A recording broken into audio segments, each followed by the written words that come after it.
ছাড়ো পাশারো, তোমার এই কান্নায় আমি ভুলতেছি না। কিরে, তোরা ডাক্তারের কাছ থেকে কখন আসলি? ডাক্তার কি বললো?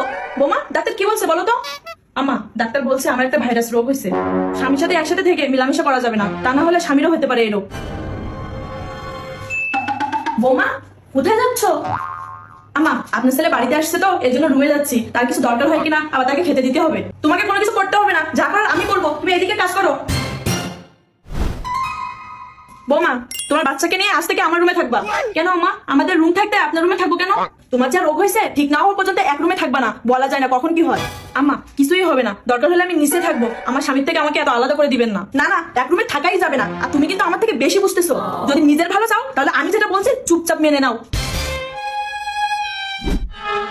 বৌমা, তোমার বাপের বাড়ির লোকদের খবর দাও, তোমাকে একেবারে নিয়ে যেতে বলো। কেন মা, আমি একেবারে চলে যাবো কেন?